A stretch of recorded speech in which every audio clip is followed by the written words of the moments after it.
Hoy traigo el tercer video sobre la desfibrilación con el equipo de fibrilación externa automática de marca Sol. Y vamos a hablar sobre el hardware y el software en este video.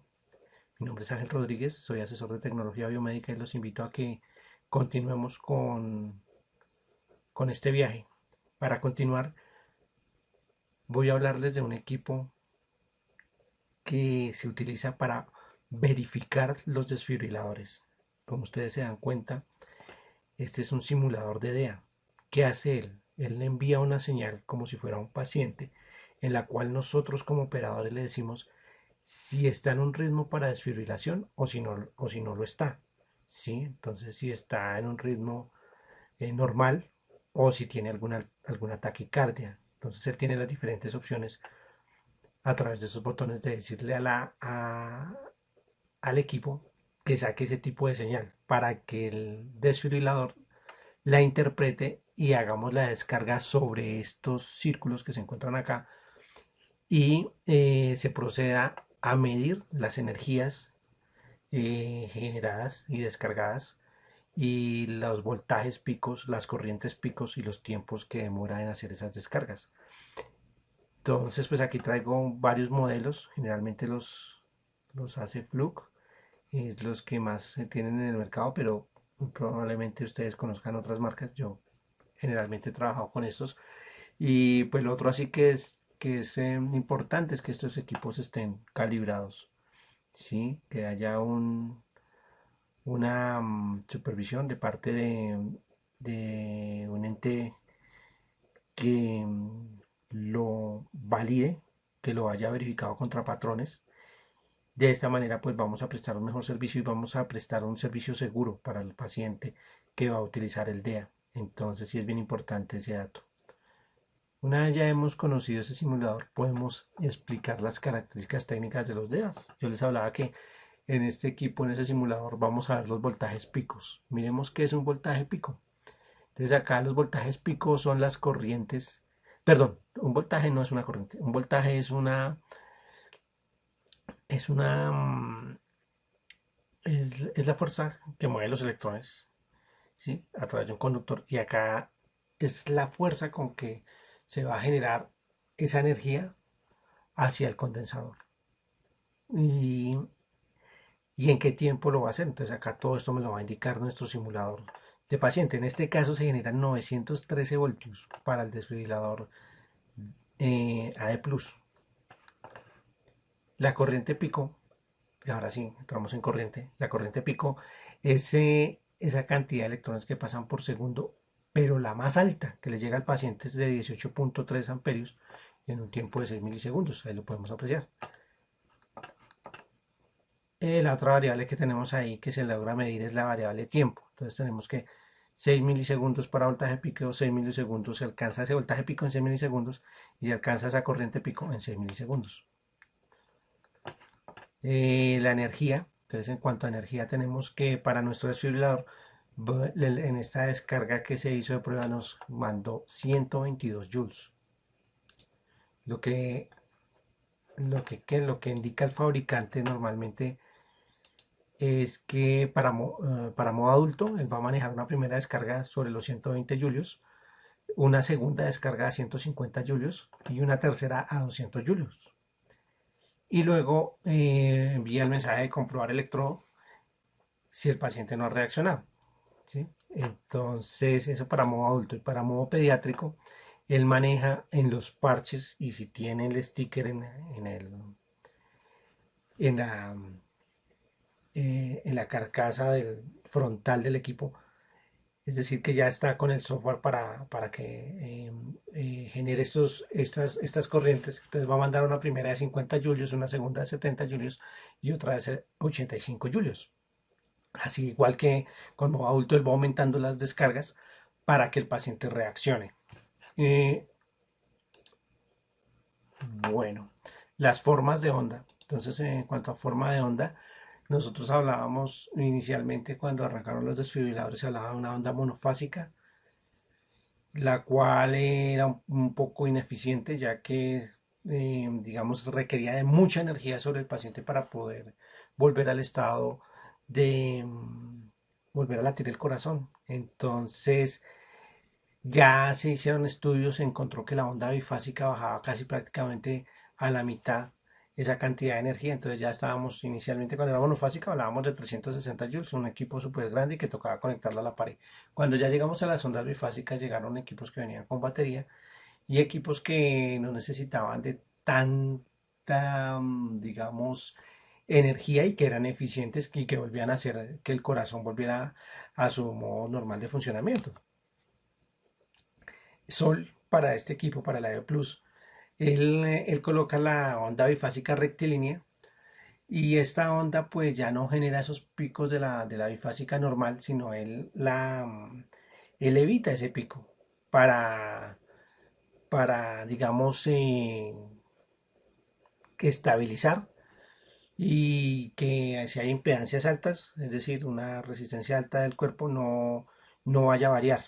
¿Sí? Entonces se estabiliza de esa manera la energía entregada al paciente y digamos es una forma de atender también de una manera segura a los pacientes. Entonces, por esa parte.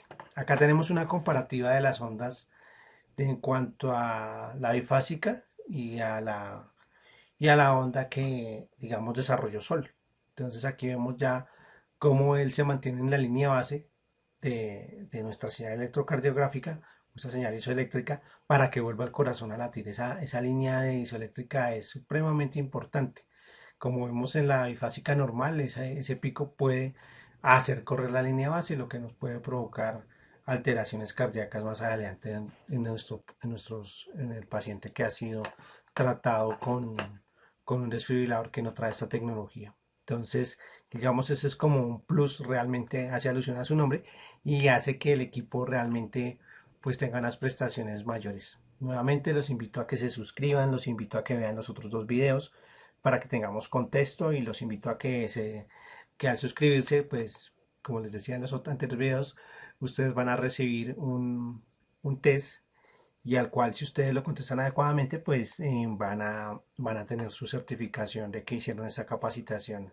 Entonces creo que es una forma disruptiva de hacer conocimiento, de entregar de una manera masiva este tipo de conocimiento tan importante para todas las poblaciones, ¿sí? Ya que estamos en confinamiento en algunos sectores, en cuarentena, otros ya están volviendo, esto va a hacer que, digamos, las personas, no importando esto, se sigan capacitando y puedan, en el momento de tener el evento con un paciente que ha caído en estado de choque eléctrico cardíaco, pues poderlo atender y poder utilizar el DEA, porque es muy triste que en algunos sitios tienen el DEA, pero no se sabe usar. Y entonces, pues, digamos, en este momento yo venía brindando unas capacitaciones antes de la pandemia y pues en este momento pues ya no se puede hacer así presencialmente. Entonces lo quiero hacer de esta manera remota para que a muchas personas les llegue y como les digo, hagamos ese gana y gana, yo puedo brindar la capacitación y pues que esto me sume visitas, me sume suscripciones para, digamos, ya pues poder también colaborar y poder seguir mandando más videos, más información de la parte biomédica, que es que hoy por hoy estamos dándonos cuenta que pues realmente es una necesidad saber de equipos médicos. Nosotros tenemos indiscutiblemente ya que tomar la temperatura cuando entran las personas a trabajar y lo vamos a hacer con un termómetro y ese equipo pues tiene características de equipo de tecnología. Vamos a estar, por ejemplo, actualmente inmersos en la parte de, de mucho manejo de información. Entonces, pues la idea es que todos estos conocimientos pues no queden disgregados o perdidos, sino que más bien a través de esta herramienta del YouTube podamos todos pues avanzar en este conocimiento. Bueno, volviendo otra vez al tema, características técnicas del día, entonces vamos a ver el hardware y por último vemos el software y luego vemos pues toda la interrelación que tienen estas dos variables de características técnicas y vamos a ver cómo se puede simular ese evento en el caso de para aprender a realizarlo tanto en modo real como en modo asistido. Entonces vamos a ver lo del hardware del equipo. Entonces en cuanto a hardware tenemos que, para ver hardware tenemos que hablar primero de teoría de sistemas. La teoría del sistema nos habla que todo modelo, digamos, en cuanto a equipo, tiene una entrada, que sería el paciente, tiene una función de proceso, que es donde se va a realizar pues toda la interpretación de la señal y mirar si requiere el disparo o no, y tiene una salida, que sería la descarga y el RCP. Entonces, ¿cómo se interrelaciona esto? Entonces vamos a ver que, digamos, él hace este tipo de vinculación y hace una retroalimentación constantemente para saber si el equipo manda o no manda la descarga. Entonces, inicialmente esto tenemos que tenerlo presente para poder entender de qué nos va a hablar, sobre todo este cuadrito aquí de la mitad, el FX, de la caja negra, cómo funciona esa caja negra. Esa caja negra entonces va a estar conformada por hardware y por software. Entonces ese hardware es el que vamos a tratar en este momento. Entonces el hardware está conformado por una serie de etapas. Entonces tenemos una primera etapa de visualización, una etapa que es de control, una etapa de amplificación, una etapa que tiene un sistema de potencia, un sistema de alimentación donde todos se van a integrar y digamos van a estar protegidos por un elemento protector o carcasa. Eh, bueno, aquí separo la parte de amplificación para verlo como en el orden de entrada. Entonces, cuando el equipo pues, uno lo enciende, entonces inmediatamente al sistema de control, él va a alimentar la parte del display y va a verificar si tiene los parches puestos, y si los tiene, entonces va a empezar el sistema de alimentación a mirar con el sistema de control si requiere o no requiere la parte ya que es de disparo, de descarga del equipo. Entonces, ahí ya podemos apreciar todo, digamos, cómo es ese flujo de información dentro de la máquina ya. Vamos a ver detenidamente el sistema de amplificación, cómo está compuesto. Entonces veíamos en el video, en el segundo video, que cuando un paciente tiene una falla cardíaca, entonces nosotros le colocamos nuestros parches, bien sean para adulto o para pediátrico. Esos parches van a ser conectados a una tarjeta, ¿sí? Él tiene su conector, pero él va en últimas a hacer una tarjeta de amplificación y detección del ritmo cardíaco. Entonces esa es, digamos, como la primera parte de amplificación. Luego viene esa parte de amplificación, va a ir a un sistema de control, que es una tarjeta en la cual hay un circuito integrado, un microchip que evalúa a través de un algoritmo si requiere o no requiere la descarga. Y esa evaluación lo va a hacer digamos, va a hacer que se produzca o no se produzca la descarga, como lo dije anteriormente, pero lo va a hacer realizar a través de un sistema de potencia. El sistema de potencia está confirmado por estos tracks electrónicos y por un sistema de condensadores.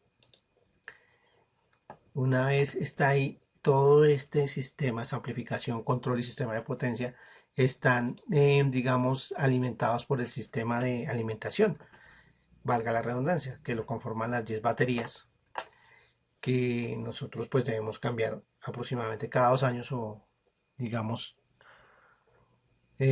cuando ya se hagan un cierto número de descargas, aproximadamente 100 descargas, ¿sí? Entonces, como es difícil llevar ese conteo, pues generalmente se hace por tiempo. O cuando salga la X, que nos diga el indicador de voz que las baterías ya están para descargar. Como lo decía en el segundo video, acá se coloca un sticker en el cual se informa que no, cuando fueron colocadas las baterías. Entonces, supremamente importante ese sticker, supremamente importante llevar este código de serial para nuestros registros, saber cuándo vamos a cambiar nuestros, como decíamos antes en el segundo video, cuándo cambiamos nuestros parches y cuándo vamos a cambiar estas baterías. Eso es supremamente vital en la gestión de mantenimiento de estos equipos. Y por último tenemos ya la parte del display. El display en nuestro equipo pues es esta pantallita, la cual pues cumple con, digamos, toda la parte de un LCD, una pantalla de cristal líquido, donde se va pues a configurar de acuerdo a un orden de pines, y ese orden de pines va a ser configurado con el sistema de control. Entonces, digamos más o menos a grosso modo cómo se conforma ese sistema de hardware en un desfibrilador. Entonces digamos como ese flujo de información que ya se maneja dentro del equipo. Aquí tenemos ya como el resumen, entonces tenemos el sistema de amplificación, un sistema de procesamiento o control que lo conforma la mainboard, las memorias ROM y que hacen el firmware, y unos puertos de comunicación que no los había nombrado anteriormente, que lo hace, digamos, él tiene un puerto de comunicación para hacer las actualizaciones, que es un puerto de infrarrojos. Entonces por ese puerto es que se realiza la comunicación y trae un CD en el cual está un software para hacer las actualizaciones. Toda esa es ya parte técnica, no es, digamos, indispensable que ustedes lo hagan. Y si tienes el CD, pues ya, pues digamos, es una ventaja. Pero si no lo tienen, pues a eso se le pide directamente al fabricante. Interfaz, bueno, los puertos de comunicación aquí yo traía como interfaz máquina-máquina, que sería el autotest que él hace cuando arranca, que lo veamos en el segundo video, que pues recomiendo que ustedes vean cuáles son las partes del autotest en ese segundo video. Vemos la interfaz hombre-máquina que la va a completar el idioma, y digamos en el primer video veíamos que hay normatividad en Colombia que exige que esté en el idioma de español. Sí, es un requerimiento. Yo he estado en algunas instituciones donde el equipo está en inglés y eso hace que, digamos, en una no cumpla con el equipo no se pueda usar porque no cumple para los estándares de Colombia, y dos, es un riesgo para los pacientes porque si el operador no entiende el inglés, muy probablemente así sea básico, puede cometer un error en el procedimiento y terminando digamos, en un evento adverso. Entonces, en ese orden de ideas, por eso se exige que el idioma sea el español, para que todo quede totalmente claro que se va a hacer una operación adecuada cuando haya un paciente en un estado de alerta cardíaca. Los sistemas de alarma audibles y visuales, pues ese sistema de alarmas también hace parte de las interfaces, ya que, digamos, si no funcionan bien, pues el equipo no va a trabajar, una va a marcar error. Entonces es una de las cosas de autotesteo, ese sistema de alarmas. El sistema de visualización, ya lo veíamos que era un display, el sistema de alimentación, que es la fuente de poder, y vendríamos que en este caso son las baterías, y tenemos un sistema de potencia conformado por elevadores de tensión digitales y condensadores, y un sistema de soporte o carcasa. Bueno, aquí yo traigo nuevamente, como en los anteriores videos, un caso en el cual un deportista cae en una situación de falla cardíaca. Entonces, yo no traigo estos videos con el ánimo de que, digamos, de ser una persona que le guste este tipo de videos, sino para que todos nos concienticemos de que esto le puede pasar a cualquier persona y de la importancia de manejar bien estos equipos y de que existan, de que estén, que se sepan dónde están para poder atender a los pacientes que caigan en este tipo de afecciones. Mira, aquí nosotros vemos que el paciente, el deportista cae, a pesar de que hay médicos deportólogos y todo, no hay los equipos adecuados, ni a nadie le está haciendo RCP, aparte de que llega la ambulancia. Pero mire, él está perdiendo tiempo importante. Recordemos que por cada, por cada minuto hay un porcentaje del 10% de sobrevida que se pierde. Entonces imagínate, en el minuto 10 la persona ya no hay nada que hacer. Entonces más o menos tiene uno 3 minutos para ya tener ese desfibrilador colocado. Si en el mejor de los casos 5 minutos, sí, para que haya un 50% de sobrevida. Entonces sí es bien importante que nosotros pues tengamos conciencia de esto y que lo sepamos manejar y que lo hagamos rápidamente para que la persona se salve. El software. Entonces ya aquí para la parte del software nosotros vamos a tener primero que tener en cuenta la fisiología cardíaca. Entonces, como vemos, en cuanto a la fisiología cardíaca, pues el corazón es una bomba aspirante e impelente que lo que hace es coger la sangre desoxigenada, llevarla hacia los pulmones. Una vez están en los pulmones, regresan al corazón ya oxigenada, y cuando está nuevamente de regreso por medio de las arterias pulmonares, él la tiene que expulsar para todo el organismo a través de la aorta, ¿sí? Todo ese callado ártico pues tiene sus ramificaciones para la cabeza y para las extremidades, y de esa manera pues se nutre todo el organismo del cuerpo en cuanto a sangre y en cuanto a alimento de oxígeno. Entonces esa función debe darse en términos eléctricos. Nosotros vemos los efectos mecánicos, pero esos efectos mecánicos son generados por procesos eléctricos que se dan en nodos, el nodo sinoauricular y el nodo auriculoventricular, el haz de His, y las ramas del haz de His, las fibras de Purkinje, van a formar unos, digamos, unos potenciales de acción que nosotros para la práctica lo que vamos a ver es que de cada nodo se va a desprender, perdón, una señal, y esa señal es como un armónico.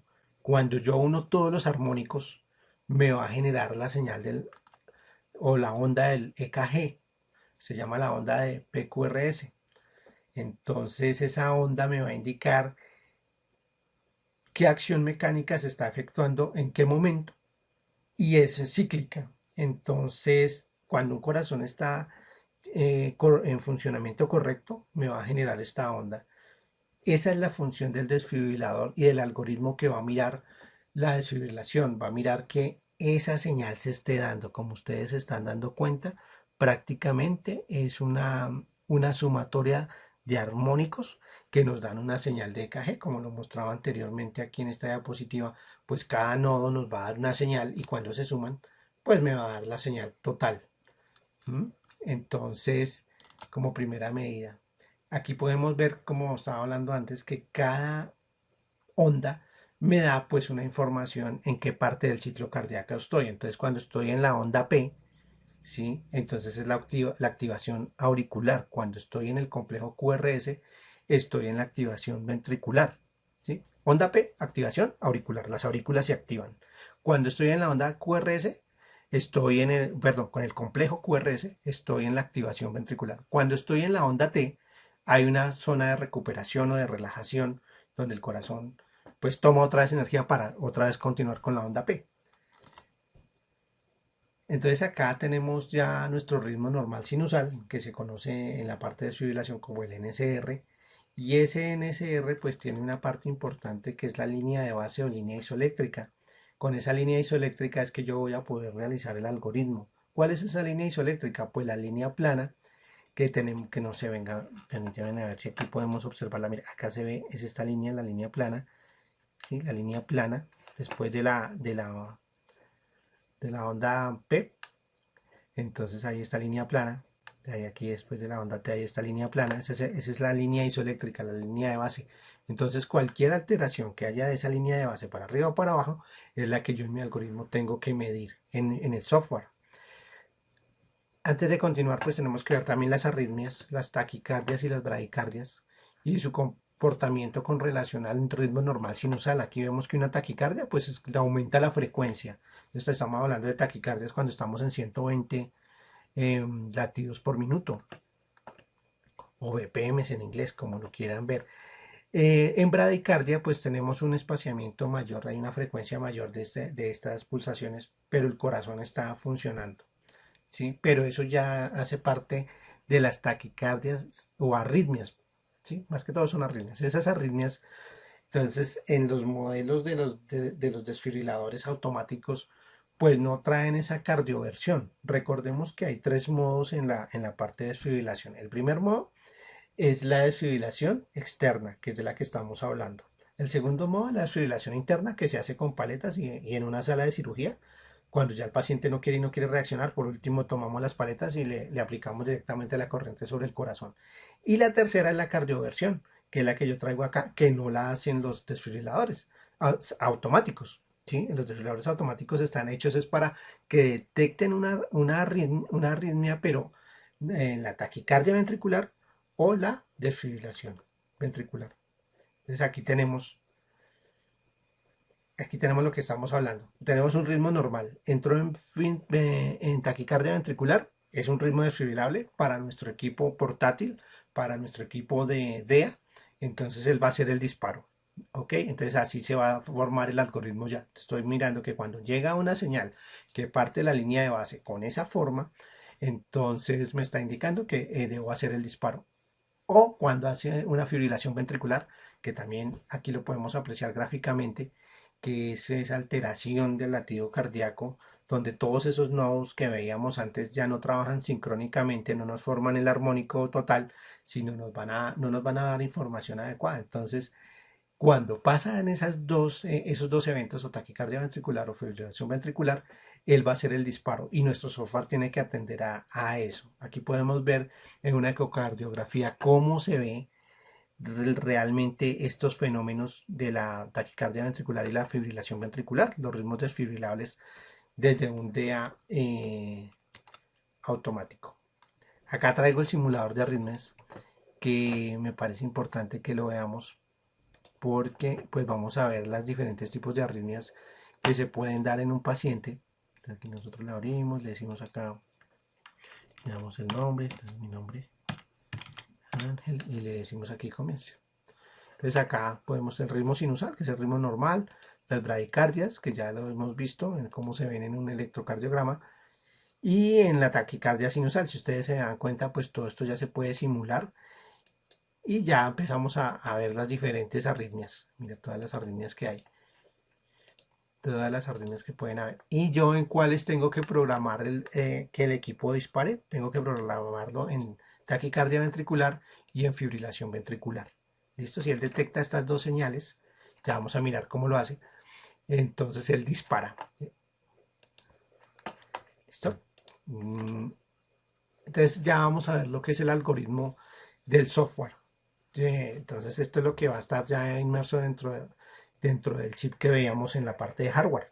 ¿Sí? Dentro de ese chip se quema este algoritmo y vamos a ver qué hace, qué tiene que tener en cuenta para hacer esa verificación del ritmo cardíaco. Entonces va a dividir el ECG en segmentos de 3 segundos. ¿Listo? Eso es lo que va a hacer inicialmente nuestro algoritmo. Entonces él coge esa señal y nos hace aproximadamente, va a revisar en esos 3 segundos unos 30 ondas PQRS y las va a analizar. Si están bien, listo, no hay problema, no hay que hacer desfibrilación. Aproximadamente va a ser esa medición. Luego filtra y mide el ruido, los artefactos y la derivación de la línea de base. Él va a detectar si hay ruido, los va a filtrar para no dar una descarga innecesaria. Entonces todos estos ruidos se van a encontrar y él va a tener unos filtros con los cuales se va a eliminar ese ruido. Sí, ruido provocado, por ejemplo, por un paciente que no se que no se le quitara la vellosidad, un paciente que no se le limpió el aceite, que digamos pueda tener en el pecho.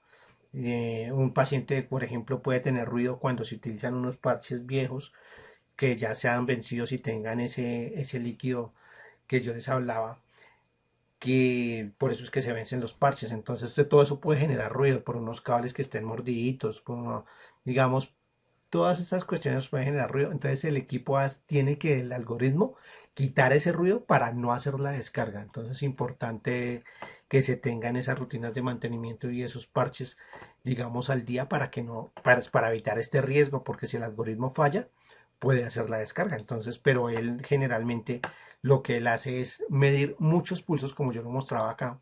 Él va a medir muchas ondas PQRS para evitar esa falla.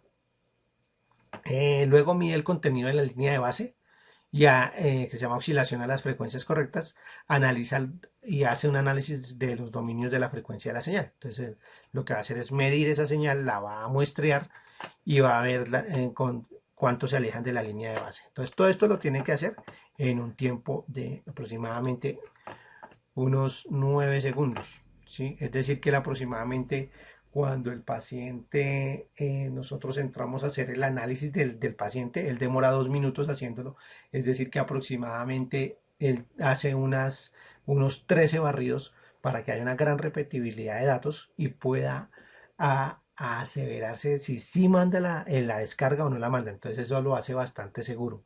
No sé si me explico muy bien, pero pues la idea es que nos quede en el pensamiento, en el imaginario, que que es un equipo que hace unas tasas de muestreo bastante altas, como digo, más o menos son de 30 a 40 tasas de muestreos de ondas PQRS para ver si está dentro de la señal correcta, y otra, mide la tasa de QRS, su anchura y su variabilidad. Mide la amplitud y la regularidad temporal.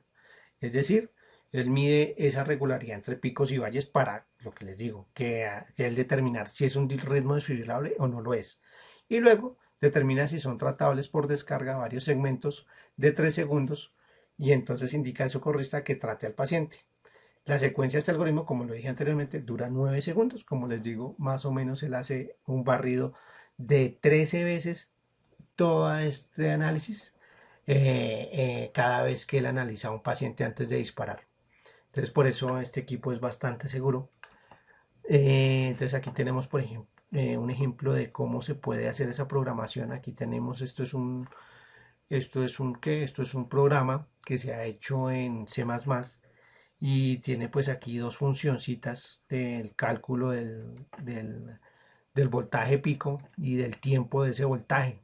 Lo que nos hablan esas dos funciones. Pues el programa total es muchísimo más largo, pero digamos es como ejemplo que ese programa, ya cuando está totalmente realizado, se quema acá en este chip, y este chip es el que yo les decía a ustedes que si no se actualiza para voltajes pediátricos, así ustedes coloquen los parches pediátricos, pues él va a mandar los 120 julios. Por eso es la importancia de mandar a actualizar ese chip con el nuevo software que ya trae esa información de que manda solo 50 julios para la parte de cuando se le colocan los parches pediátricos.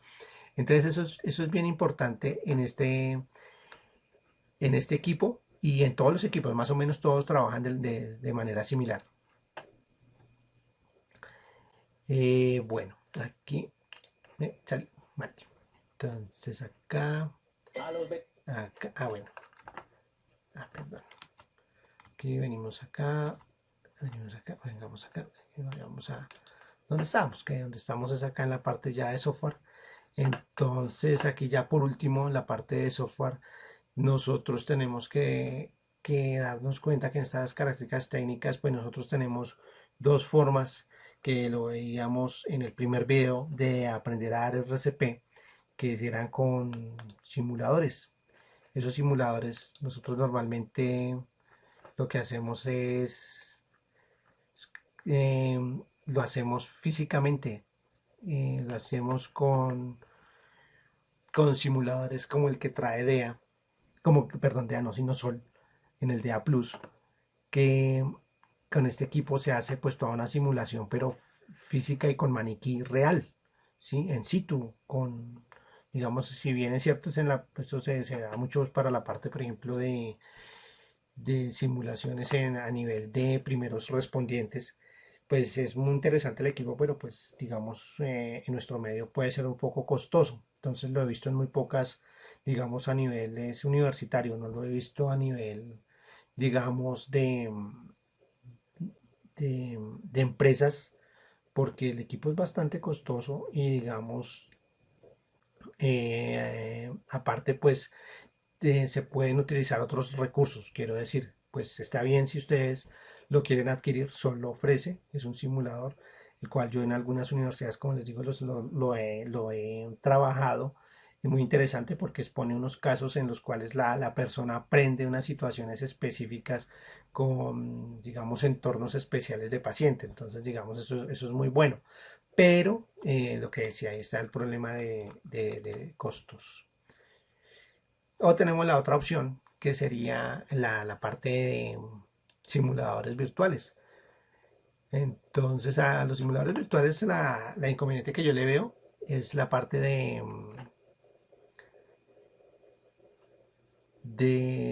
digamos, de la parte del RCP, de hallar la profundidad correcta. Recordemos que es entre 5 y 7 centímetros.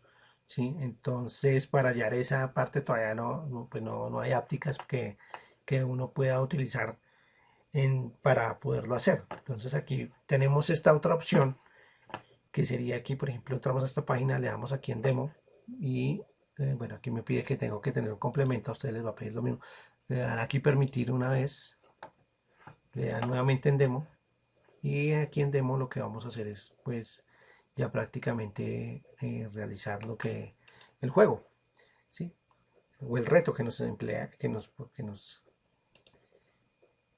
dice acá. Entonces dice que tenemos un paciente de 63 años de edad, de sexo masculino, el cual colapsó y está en el piso. Entonces ya determinamos que el área segura, importantísimo, como vimos en el primer video, que esté el área segura, importantísimo, no lo dejé en el primer video, creo que me hizo falta, pero también conservar un grado de tranquilidad es bastante importante cuando se atienden casos como estos, porque digamos si nos ponemos estresados o algo, no vamos a pensar adecuadamente. Entonces aquí tenemos que tener la cabeza fría ese primer respondiente para saber que los pasos, recordar los pasos. Y este juego lo hace muy bien. Entonces, lo primero que vamos a hacer es mirar que el paciente está bien. Si no nos responde, nosotros tenemos que pedir ayuda. Recordemos que según el algoritmo del primer video, tenemos que llamar a la línea 123. ¿Listo? Miramos que efectivamente el paciente no esté respirando, no tiene pulso y no responde. Entonces, retiramos la camisa. Si tiene vellosidades, pues las quitamos. En el caso de mujeres, debemos ser muy precavidos y saber colocar los parches, ya que pues la parte de, digamos, de privacidad de ellas, pues es bien importante, ¿no? La parte de no ir a quedar nosotros como, digamos, como primeros respondientes, como de un acoso o algo así. Es una cosa que también me han preguntado mucho durante las capacitaciones. Y digamos, en el caso que uno detecte eso, pues inmediatamente lo que debe hacer es colocar por arriba del pecho, en la parte del esternón y por abajo en el ápex del corazón del cenito para que le coja todo el corazón esa onda bifásica rectilínea. También en el caso de mujeres embarazadas, tener mucho cuidado, se puede aplicar, está indicado por solo esa aplicación y es importante que así se haga.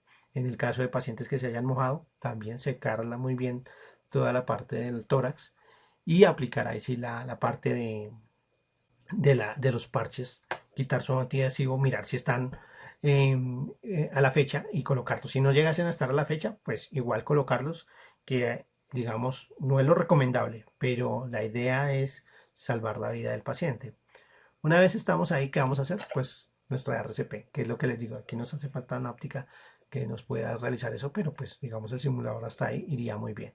El siguiente paso, una vez hemos hecho las 30 compresiones, es hacer las dos respiraciones. Recordemos que son 30 compresiones, pero son 100 por minuto.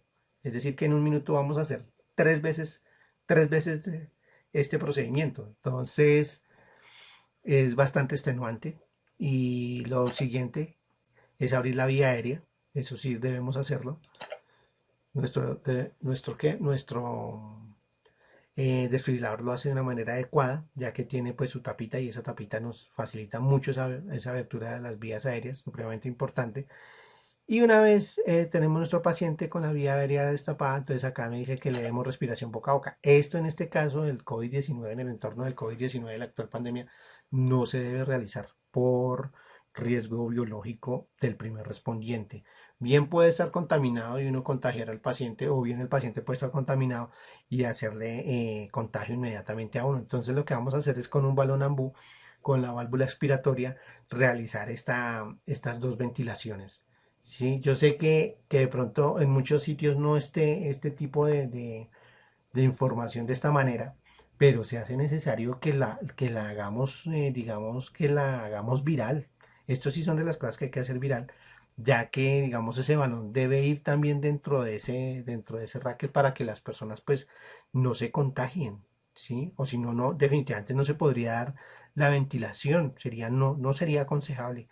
En el mejor de los casos sería solamente hacer la parte de la RCP, pero sin las dos ventilaciones. Es decir, como veíamos en el segundo, en el primer video, veíamos que se hacía la compresión torácica y cómo debe llegar sangre al cerebro, que en últimas es el órgano que, digamos, es el que puede provocar la muerte o puede provocar daños cerebrales si el paciente no muere, si se vuelve a hacer la desfibrilación. Y recordar que tenemos que por minuto que perdamos, el paciente está perdiendo 10% de posibilidades de sobrevida. Si es bien cierto, nosotros con la sola RCP podemos hacer que el paciente vuelva.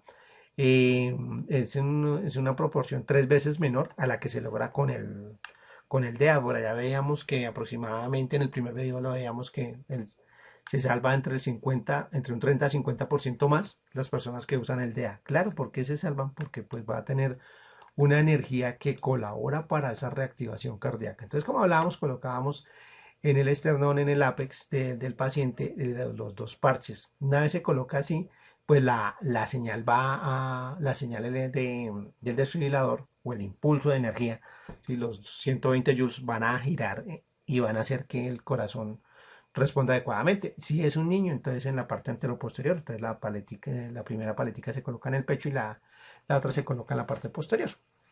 Aquí nosotros pues ya procedemos a encender nuestro equipo. Lo encendemos. Perdón, ¿qué dice mal? Ah, ok, ya, listo. Ya me alejé, ahora sí puedo prender el equipo. ¿Sí? Si no me alejo, no prende el equipo, importantísimo, porque puedo subir la descarga con el paciente. Él está analizando el ritmo cardíaco y dice que va a hacer un disparo. No toque al paciente. Y está preparándose para dar el shock. Listo. Cuando él me dice que lo libere, entonces yo oprimo el botón y listo. Entonces, como se dan cuenta, es un simulador bastante interesante. Ahí lo traigo para que ustedes también lo revisen y pues entre todos aprendamos esto tan bonito que es lo de la desfibrilación digamos, no tanto la desfibrilación, sino todo el juego de supervivencia, toda la cadena de supervivencia, todo lo que implica que un paciente se lleve a buen término y que ya lleguen los cuidados avanzados y lo puedan seguir atendiendo. Entonces, en este orden de ideas, yo les digo que muchas gracias por haber atendido este llamado. Espero que hayan hecho los 3 videos, que gastan un tiempito, pero van a salvar vidas. Entonces, en ese orden de ideas es bastante importante. Y pues que estos desfibriladores ya por ley, por necesidad, van a ser implementados aquí en Colombia y en el mundo. Entonces, si ustedes llegan a viajar y se presenta una situación de estas, pues que ya no los coja tan de sorpresa, sino que más bien entre todos colaboremos para que las personas en términos de seguridad de paciente no vayan a sufrir eventos adversos digamos ni daños para nosotros.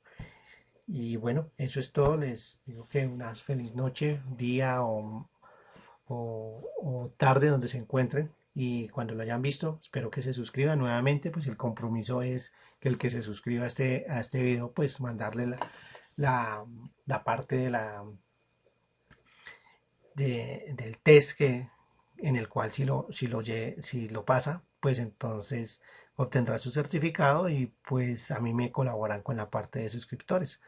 Espero que pues no nos borren este video, que espero que Internet pues entienda, bueno, YouTube entienda la necesidad de que esta información se comparta y bueno, y cualquier comentario, cualquier duda, espero que la hagan y estoy para colaborarles. Bueno, muchísimas gracias y próximamente sacaré más videos sobre la parte de vacunación, sobre la parte de los equipos que se utilizan para la parte de vacunación, toda la cadena de frío, la parte, por ejemplo, también tengo unos de la parte de odontología, ¿sí? La parte de buenas prácticas, la parte que pide actualmente el INVIMA acá en Colombia, de cómo se deben hacer esas buenas prácticas en la parte de odontología, y muchos más que pues ahorita no recuerdo, pero pues la idea es irlos trayendo y pues bueno, que tengan una feliz noche, mañana o día a todos, chao.